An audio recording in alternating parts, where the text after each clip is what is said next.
Hello, everyone, and welcome to another episode of Common Sense with Dr. Ben Carson. I'm your host, Ben Carson. So glad that you were able to tune in today. A lot of people are very concerned about the direction of our country and the things that are happening. Our kids are being indoctrinated, uh, being introduced to frank pornography. We have people saying that men can have babies. We have a justice system that seems to work one way for one group and another way for another group. And it seems like we're spiraling downward and we've lost our minds and there's no common sense anymore. But today we have a special gift.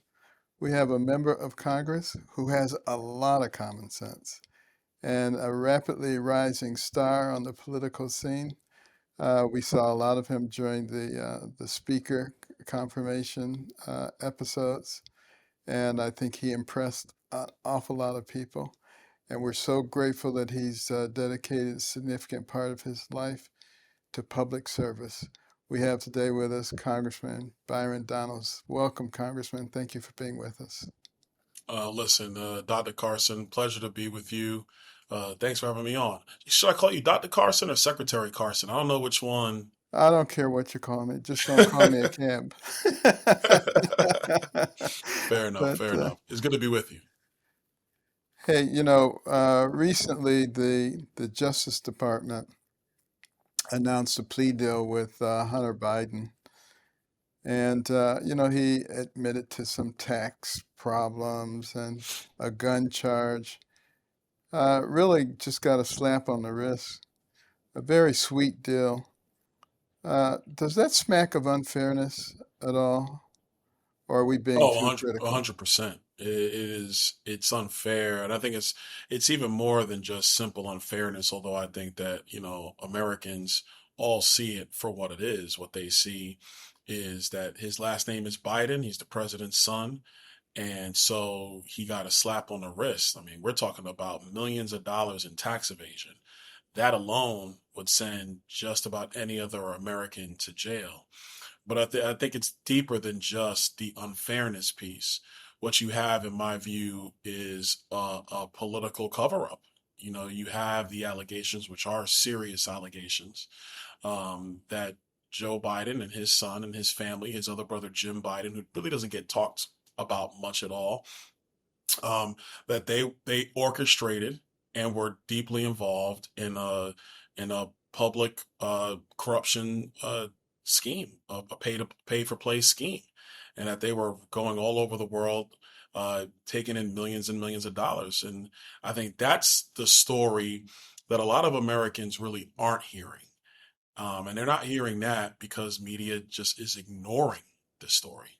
Well, it's interesting because let me just read some of these facts. The Biden family members created over 20 companies, mostly LLCs, after Joe Biden became the vice president, and many family members were involved.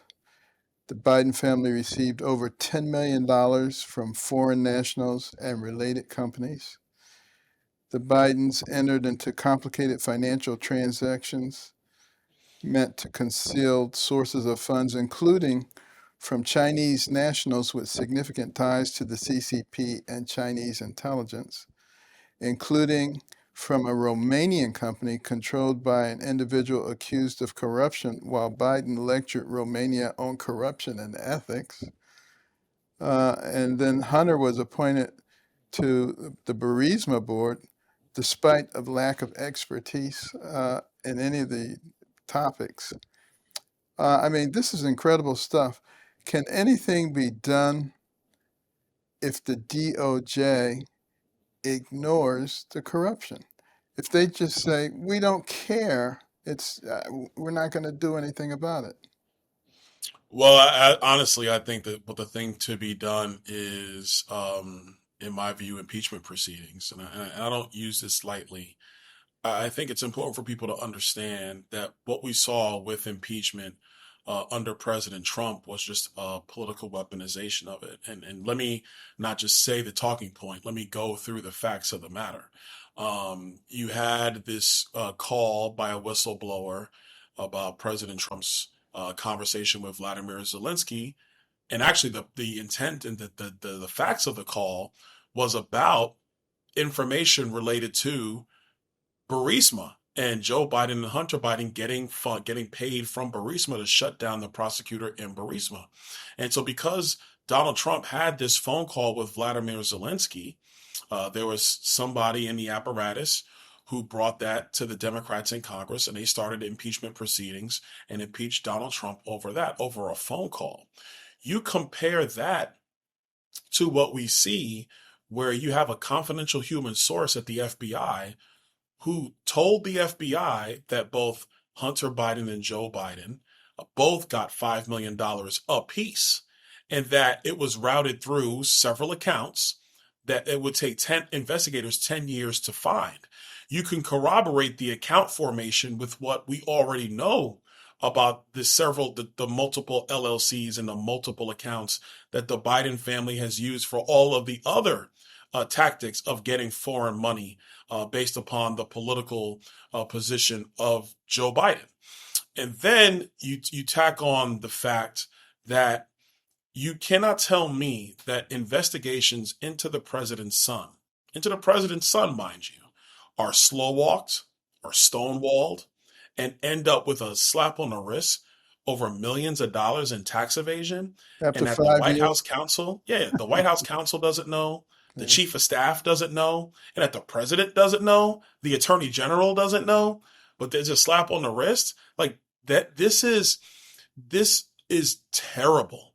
And so if you're looking for accountability, the reason why I use the word impeachment is because what you end up seeing through all this is the public corruption angle. And then the piece that I think is very real are the obstruction of justice and the cover up.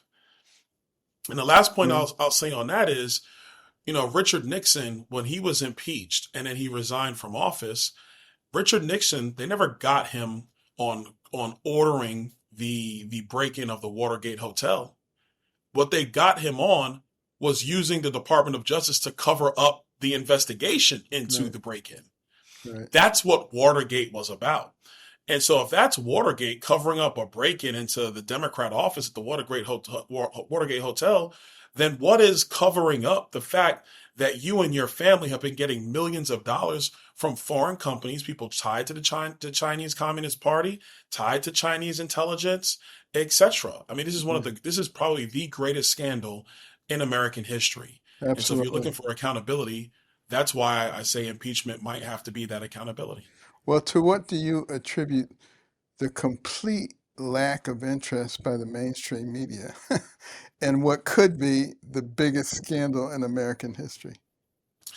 Well, I think the reason why they're covering up is because, and let me take a step back and listen, Dr. Carson, you know this, and anybody who's now risen to this level in politics, the longer you're in Washington or the longer you're in politics, you begin to develop relationships with people on staffs, people within the bureaucracy, people, through the intelligence community, through the FBI, but more importantly, people in the media. And I think that Joe Biden, he's been around for so long. He, his family, uh, obvious high up members of the Democrat Party, they have key relationships with a lot of people in the media. And so you got to understand the best way to protect their active connection with the sitting president is to protect that president. I think this is why you have media organizations who are not even reporting on this story. They Right. don't ignore it. They just ignore it. They talked about the terrible accident with the submersible last week right off the Titanic. It's Right. a terrible story. I completely understand that. My heart goes out to the family members. But this was wall to wall coverage for 5 days. Hmm. While in the middle of that, testimony from an IRS whistleblower, information that the FBI tried to conceal from the public is all being released about this public corruption scandal, and the media doesn't talk about it. Right. They don't even try to they don't even try to poo-poo it or downplay it or say there's nothing to see here. They just ignore it. And that's how you know that to the depths upon which the American media is corrupted in my view, by the Democrat Party and by Joe Biden and his administration, because they can't even report the facts or even talk about the story. They just have to omit the story from existence. Well, is there any truth to, from what you've been able to gather as a member of the Oversight Committee, the IRS whistleblower allegations that senior officials stymied the efforts to prosecute Biden, Well, Hunter what we Biden? have right now is we have the testimony from the investigative supervisor over at the IRS, Mr. Shapley, who's now gone on the record and testified, and is now gone public. And now he's actually now there's actually what has just broken the last day is there is a second person who was in these meetings who is corroborating what Mr. Shapley is saying. So now we have uh, two people, career employees at the IRS, who are corroborating the allegation that the Department of Justice and the political brass at the IRS were basically stonewalling and shutting down real investigative work.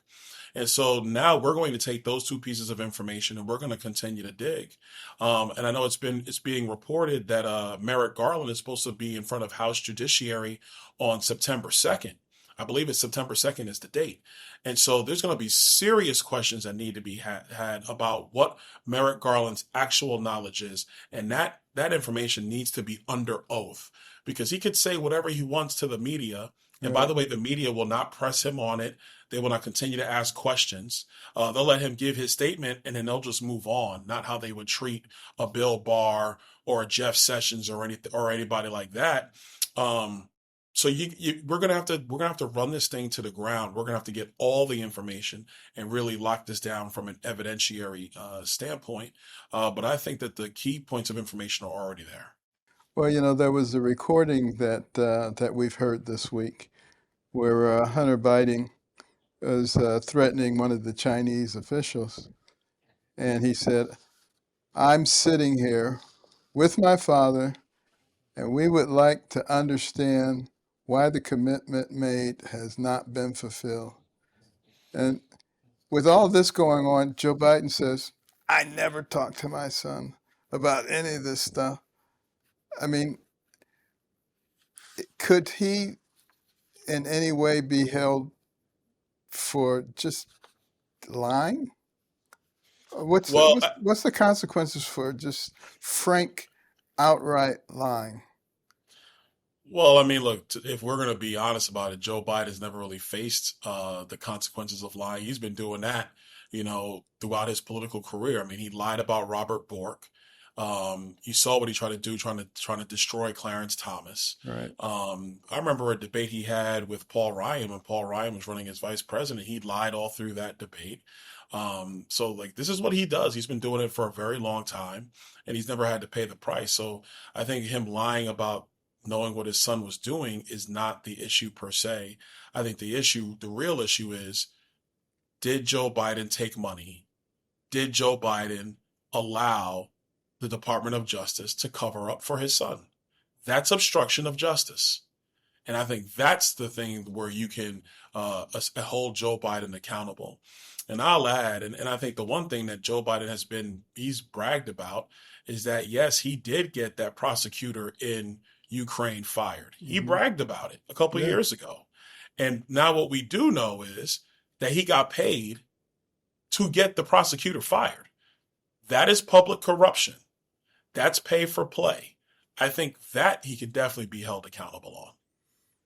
Well, I talk to people all the time, and they're aware of all these things, and they just say nothing's going to be done.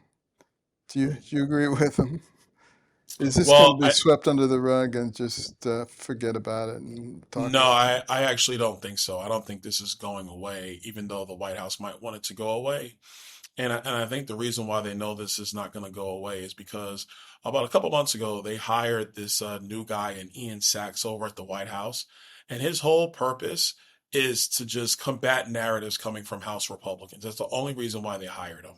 So he talks bad about Kevin McCarthy and James Comer and Jim Jordan and Jason Smith and the members of the Oversight Committee and Judiciary. And so that's his entire job, is to try to sandbag what we're saying in the press with the press. And unfortunately, a lot of the press take his talking points because, like I said, the press are in bed with him. But do I think this is going away? No, I don't. I mean, you've heard Speaker McCarthy by now. He came out and said, listen, if the allegations are true about Merrick Garland, then that would lead to impeachment proceedings. And I agree with the Speaker of the House because, like we said earlier, Merrick Garland doesn't have clean hands.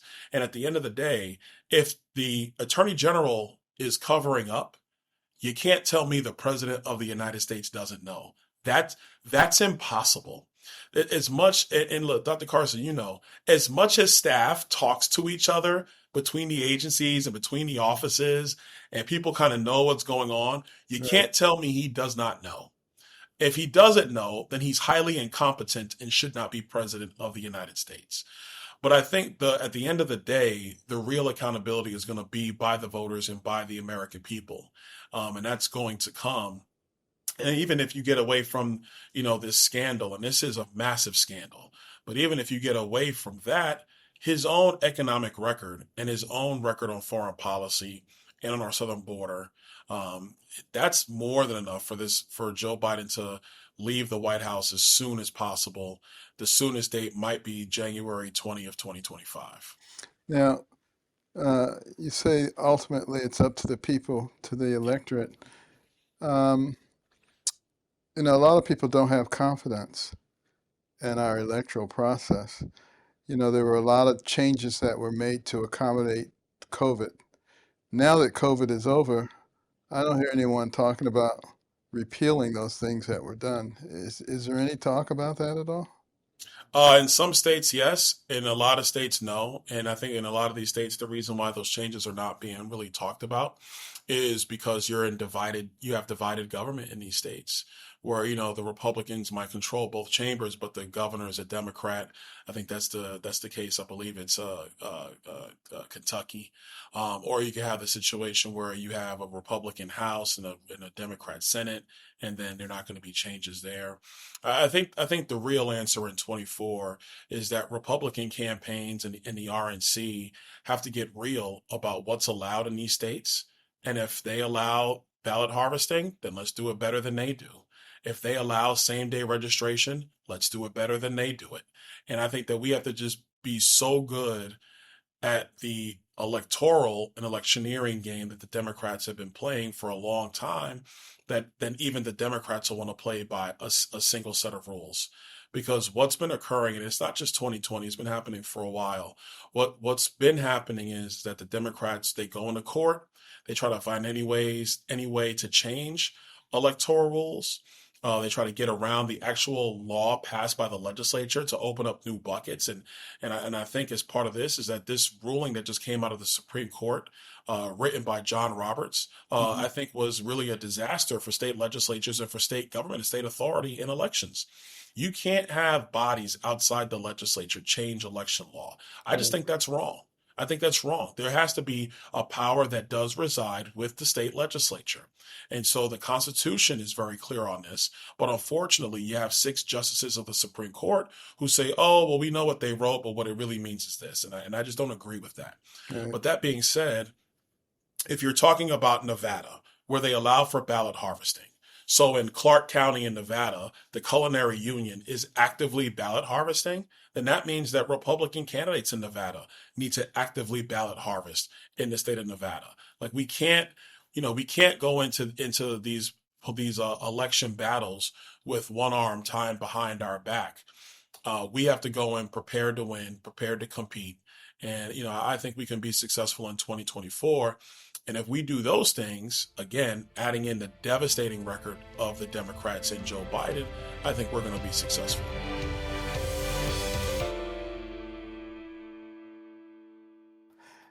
Common sense is certainly not common anymore, but we have a tremendous guest today who exhibits a tremendous amount of that. And we're talking about some of the things that are going on in our society, some of the unfairness. And we were talking about elections. In the 2020 election, um, some polls have been done that indicate that if people had known about the Hunter Biden laptop, it would have changed the result. And Is do you think there's ever going to be an investigation of what happened there with the FBI colluding with political forces to actually suppress something that would have an impact on the election? I definitely think there's going to be continued investigations. We're looking into that right now. I know that Jim Jordan and his committees are actively doing that. And what's happened with the FBI is not just a story of the 2020 elections. This actually goes back to the 2016 election. This goes as far back as 2015 when the FBI was looking into the Clinton Global Initiative. The IRS was looking into the Clinton Global Initiative. Then they started looking into Hillary's emails. That was covered up by the upper echelon of the FBI. And you know, if you're reading the John Durham report, it becomes pretty clear that they covered it up because they thought Hillary was going to be president. And because they thought Hillary was going to be president, they were like, "Oh, well, let's just sweep this away because do you really want to go after her when she's the chief executive? That's not going to go well for your career." Those are statements out of the Durham report. And so you have that situation there. It also stipulates that the intelligence community briefed President Obama and Vice President Biden at the time. They were briefed about the fact that Hillary Clinton was putting together phony information and laundering it through the intelligence community. We know that the FBI lied on the FISA applications to get the wiretaps into Donald Trump's presidential campaign. Like it was based on a lie. That's how Crossfire Hurricane got started. Then we know that you have elements of the FBI because now they're caught with their pants down. They know they've broken the law and they know that they've used misinformation to spy on an American citizen. Now they have to try to find a way to cover that up. And then it continues to spiral. Then you have the allegations with Joe Biden that come forward with the laptop. And now, if you're an FBI official who's already trying to cover up all the stuff with Russia collusion, which was a lie, are you really going to blow up Joe Biden's campaign by saying this laptop is real? No, you're going to try to confuse the American public as well. So I think you are going to have these investigations are going to continue. And I think one of the key ways to do this is there has to be serious reforms at the FBI. You're going to need a commander in chief who's committed to doing that. Members of Congress are coming up with a couple of ideas of how to reform the FBI and in a meaningful way, not just saying we reformed it and shuffling the deck chairs and not doing anything. I'm talking about a meaningful way. But that stuff is going to continue because, you know, the Democrats, they were trying to lecture us in the last couple of elections about saving our institutions and fighting for the soul of America. But the truth of the matter is that the Democrats have damaged our institutions. They've damaged our democracy. They've damaged our republic, where now citizens don't even agree on the same thing. And that is because they have lied repeatedly and they've used our agencies to perpetuate these lies. And all that has to be fixed. All of it has to be reformed. Heads do need to roll.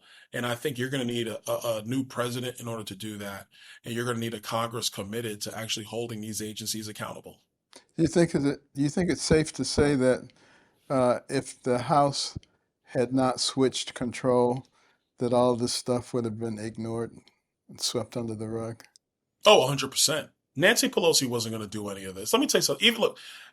Even after January 6th, the Oversight Committee, we held two hearings on January 6th. And what came out of that pretty clearly was that Nancy Pelosi didn't request National Guard troops to the Capitol. They were in D.C., they were made available by Donald Trump. She could have requested them.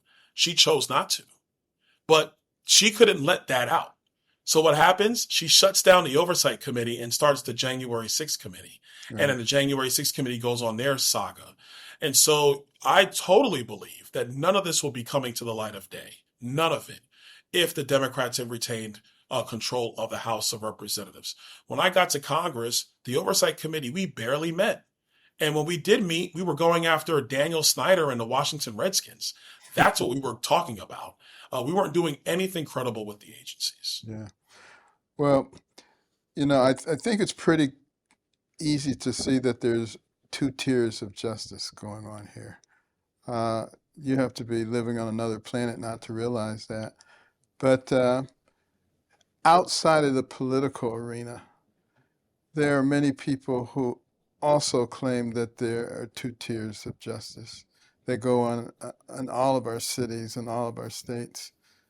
Um, do you agree? And what can be done about it? Well, I do agree, and I think it's important. I think we have to take a step back and really look at the entire trajectory of what's going on in criminal justice.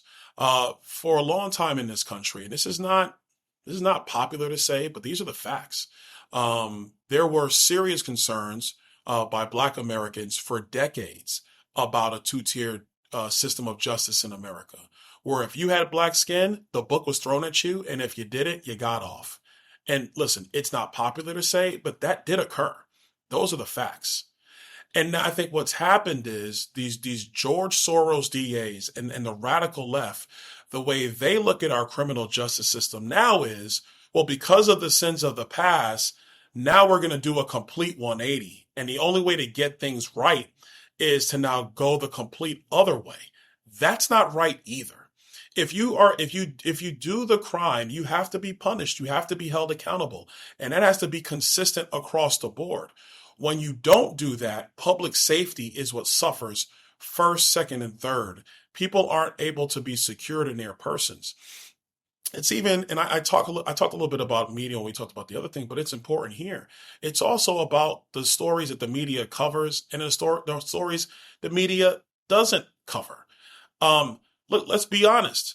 If the assailant is a white man and the person assailed is a black person, that's going to get wall to wall news coverage. If Absolutely. the assailant is a black man and the person being assaulted is a white person, it gets no coverage. Right. It gets a pass in media. That is not good for our country. We have to talk about, if we're going to talk about and cover crime, let's cover all of it. Let's cover it equally. Let's not now pick and choose because you have a political agenda. And that political agenda, frankly, is based upon this idea, that this radical idea of equity, that the only way to make things right in our country is now to only focus on white people and ignore black people. Like, Right. that's not going to help our country. It's going to further divide us. And so Not at what I all. think people really want to see is just an equal application of the law.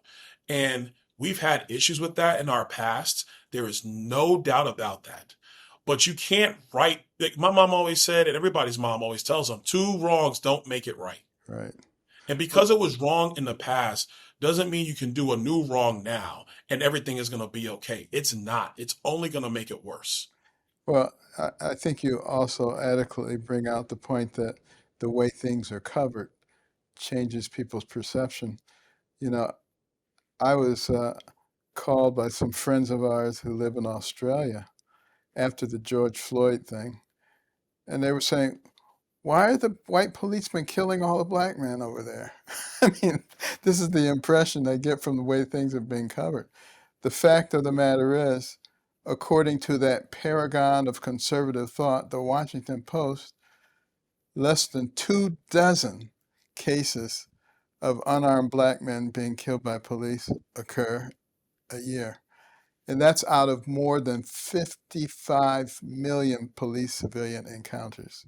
So, I mean, one is too many, I admit that, but it's not anywhere near the epidemic that they try to make it out to be. And, it happens the other way around. White men are killed. There was another case that was almost identical to the George Floyd case. Guy with his knee on his neck, crying, "I'm going to die." He did die. There was almost no coverage of it because he was white. It didn't fit the narrative. And, at some point, and I talk to people in the media all the time, particularly when I see a young correspondent. And I say, wouldn't you like to be on the forefront of bringing respectability back to our media? Because it makes a big difference. The press is the only business that is protected in our Constitution. And it's because they're supposed to disseminate unbiased information to the people because the country is supposed to be running the will of the people. But how can they know what their will is if they get distorted information? And I think that's led to a lot of the problems that we're having right now. One thing to add to that, and I think it's important. The reason, to your point, the reason why the framers protected the press is because the press was the only body or institution that could hold the government accountable. You have a new constitution. Powers are now invested and actually taken from the state governments, given to this new federal government that none of them trusted, even though they knew it was in the best interest of the country to Right. create a federal government, but they didn't trust it. So they gave the press the ability to disseminate information to the people so that they could report on the government and what the government was actually doing. So the people were informed to hold the government accountable. Like it's important that people really understand this. And what we've gotten to is a press that doesn't report on its government. It's a press that covers for the government. And that's been to the detriment of the American people. But when it comes to our justice system, you can't have DAs not prosecute crime, but then go and invent crimes on other people for political purposes. You can't do that. That is so destructive of our inner cities primarily. Because I grew up in Brooklyn, New York. I've grown up when Ed Koch was mayor, then David Dinkins was mayor, then Rudy Giuliani was mayor, Mhm. and you could tell What a the difference. way law enforcement took the law seriously and not by the overall environment. When Rudy Giuliani came in, New York got cleaned up. Everybody growing up during that time period knows this. Did a lot of young black kids like myself, did we like stop and frisk protocols? I'll tell you right now, no, I did not. But at the same time, you can't deny the fact that his approach to policing in New York made New York City safer. Right. And when you have a safe inner city, kids can go to school, kids can learn, people can start businesses, they can better themselves and better their families. Absolutely. Well, Durham declined to state that there was political bias in the things that he was investigating, but he said that there was clear personal bias. Now, if there's clear personal bias against somebody who's running for president of the United States, how can that not be political? I mean, I think, Look, I don't know John Durham. I respect the work that he did, but I agree with you. I think it actually might be twofold. I think part of it is personal. I think that goes to those personal relationships that are developed over time with people at the top end of our political environment.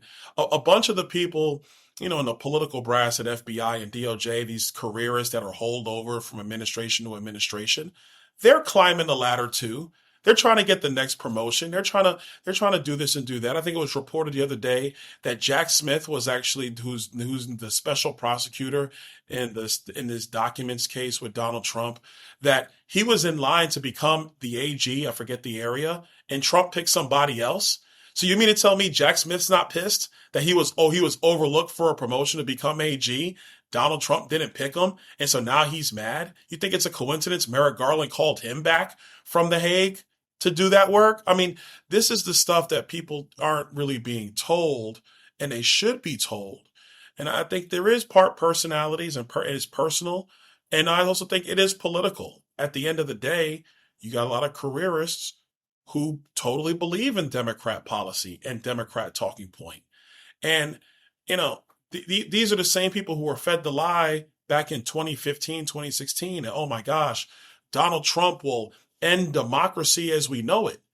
And so then they took it upon themselves to lie to the American people, misuse our agencies, misuse the law, go on political persecutions. But you're concerned about Donald Trump?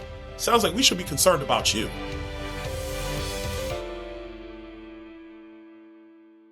one question for you. Um,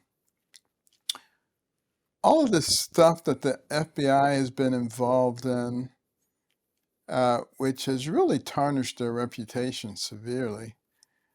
Um, you know, if you look at the congressional record from January 10th, 1963, and they read in all the things that the communists are trying to do here in the United States, one of them was to destroy the FBI and the reputation of the FBI.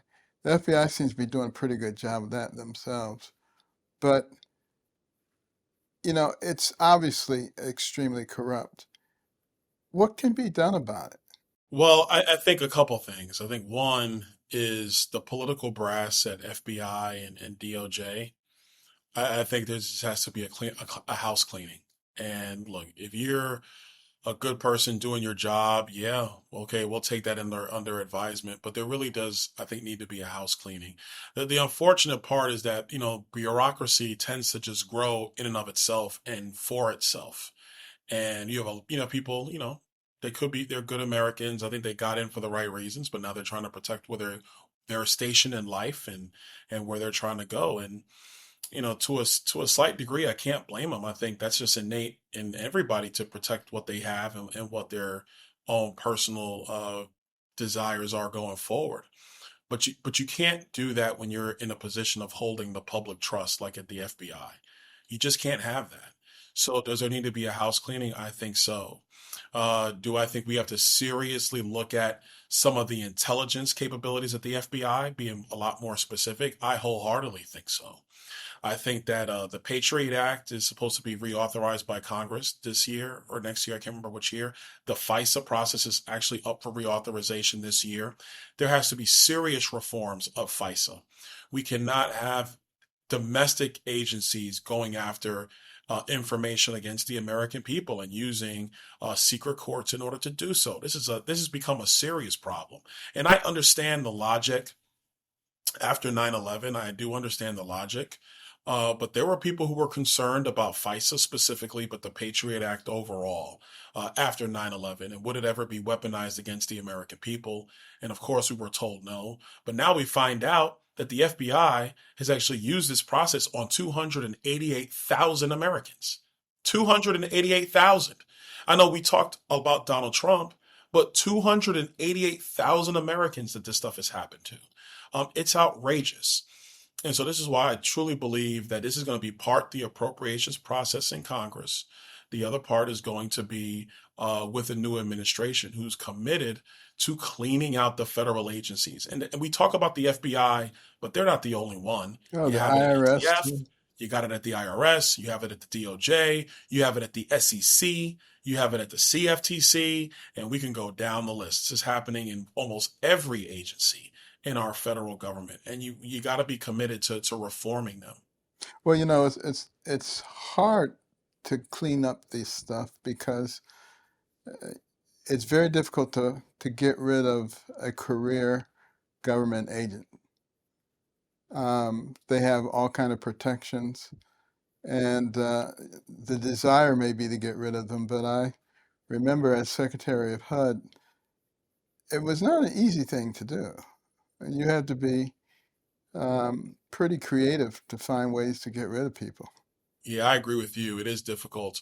One of the things that some of my colleagues are looking at are potential reforms to the Office of Personnel Management in order to get this through and to get this done. I mean, look, everybody, I understand civil service protections when you were talking about it was 1960 and federal employees didn't make that much. And so you wanted them to be protected and so on and so forth. I totally get that. But it's 2023, uh, different environment. Our job market is far more dynamic than it used to be. People are successful in the private sector every single day. And at the end, I think no, I think you don't have a promise to that job. I don't think it's because you got it when you were 24 that you get to keep it for the rest of your life just because. That's wrong, and I think Americans know that is wrong. But it's one of those things that's not really talked about. No, obviously you're going to have a battle with AFSCME, the union, the public sector union for the federal government and other governments. You're going to have that political fight, but it's one worth having because we cannot have a federal government that its agencies and its bureaucracy is just entrenched because nobody has a fear of losing their job. That doesn't work in corporate America. That doesn't work in the real world. Um, it doesn't work in the halls of Congress. The employees in Congress, guess what? They're at will. I have staff. If a staff member is not doing what I need done, staff member's gone. That's the way the world works. Well, I've got a question that I think a lot of people are curious about. Sure. Uh, Last week, Adam Schiff was censored.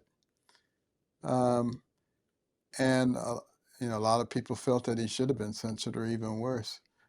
but his Democratic colleagues applauded him. What drives them to excuse that kind of behavior? Well, a couple things. One, Adam Schiff, and you could add Swalwell to that and other officials on their side. Adam Schiff has been at the center of all this Trump Russia collusion stuff. And if they turn their back on him, what does it say about the political narrative that really has been the foundation of the Democrat Party for the past 6, 7 years?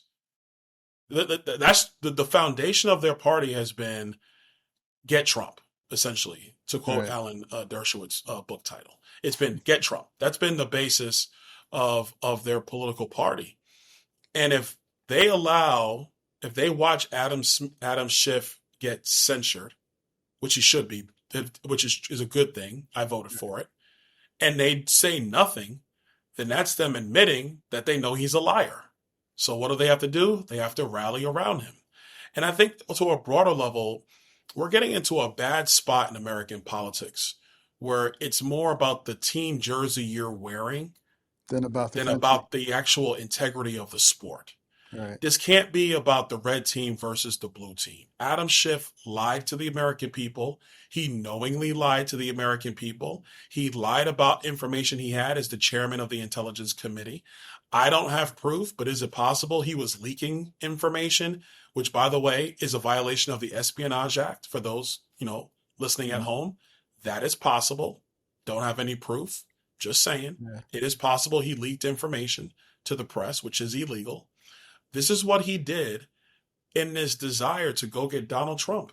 It's wrong. Look, I have disagreements with Adam Schiff. I have disagreements with Nancy Pelosi. I have disagreements with Joe Biden.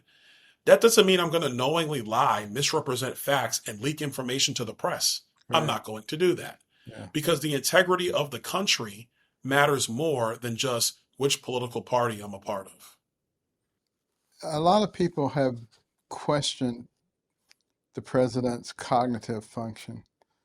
And I must say, there's probably good reason to question it. But a broader issue, we have a lot of people in government now who are very old. And we know that when people get old, sometimes they have some cognitive dysfunction. Should we be thinking about some type of ruling where once you reach a certain age, you take an annual cognitive function test?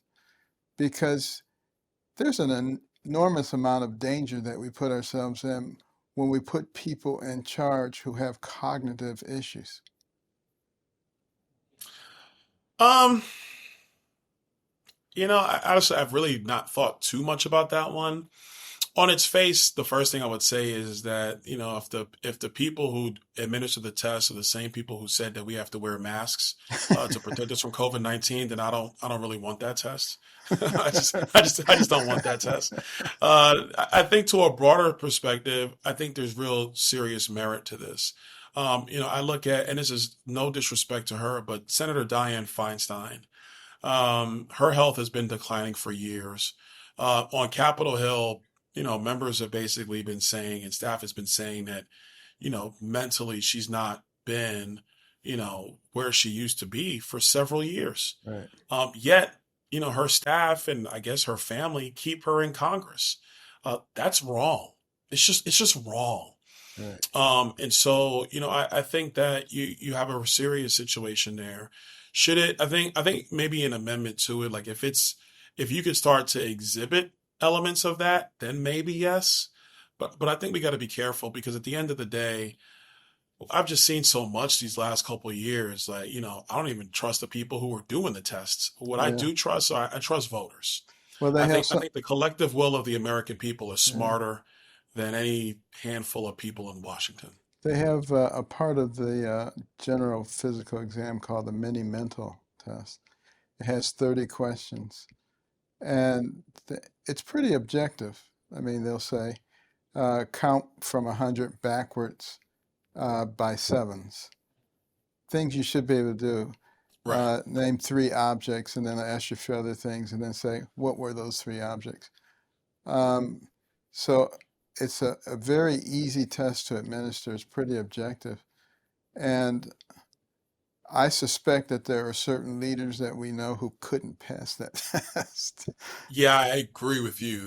There definitely are some who simply cannot do it, and I personally think the current president, he can't do it either. Yeah. Um, and it's really a sad state of affairs for our country. It really is, and my hope is we don't repeat this. I think, real quick, I would say the thing that's causing me more concern is what the Democrats are starting to do, and they started doing this in the midterm elections, and I think it's going to be what they're going to do in the 24 election cycle. Mm, Is they're just not going to debate. They're not going to debate. They're not going to put their right, candidates in a position where they have to engage in ideas and demonstrate their aptitude and their competency. They're going to hide them. They hid John Fetterman from debate until it was right, too late. Katie Hobbs, the now governor of Arizona, they hid her too. She right. would never debate Carrie Lake, never. And so, for people to be like, oh, yeah, but Carrie Lake says so much. Carrie Lake challenged her to debate. I think she was like following her for a week on her schedule and kept challenging Katie Hobbs to a debate. Katie Hobbs would never debate. That's a disaster. Now Joe Biden, the DNC, is hiding Joe Biden from debates.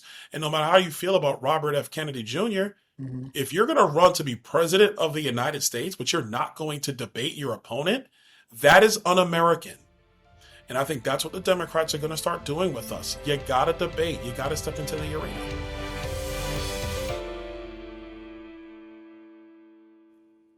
There's a lot of distrust of our public institutions right now, probably well deserved.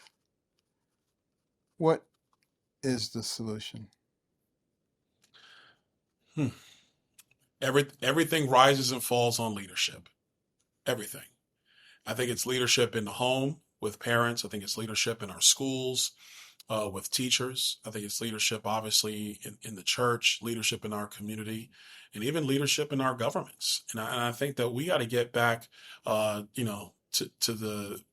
the title of your podcast. We just got to get back to common sense, Hmm. like things that just make sense. We all know it.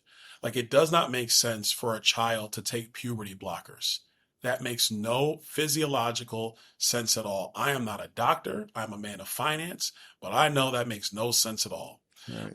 And it doesn't make sense to do that. It doesn't make sense to indoctrinate children. It doesn't make sense to not make sure they're fully educated. It doesn't make sense to not do everything in your power to make sure that kids are reading and doing math on grade level. It doesn't Absolutely. make sense for kids in college to be taking a ton of courses that have no economic viability. Right. It doesn't make sense to have massively open borders when you can't even take care of the people who are coming through these borders at this pace, let alone the poor people in all of our states who need help and are trying to Hmm. get in that on that pathway to success. That doesn't make sense. It doesn't make sense to be weak in front of our enemies across the globe. Um, it doesn't make sense to spend money you don't have.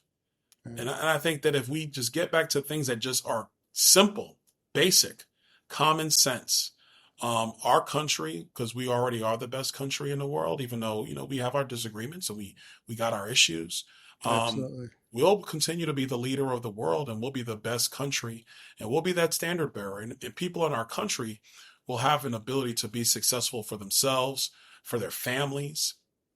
That kind of pride that's instilled from success can't be replicated by anything. Amen. And I think if we have that, we'll be well on our way to true success.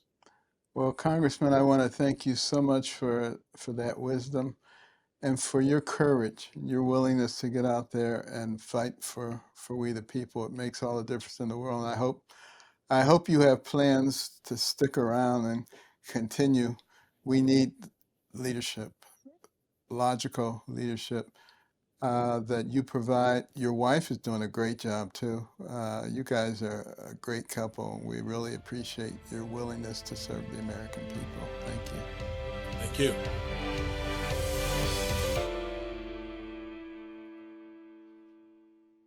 Well, I hope you enjoyed that conversation with Representative Byron Donalds, a young, upcoming, dynamic congressman who has common sense, and we love it. And For your assignment for this week, I'd like you to check out some of the new material that we have put out to help direct our children.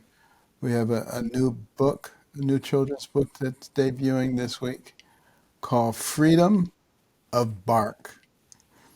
And it's a children's book with the family being dogs, Papa dog, Mama dog, and children dogs.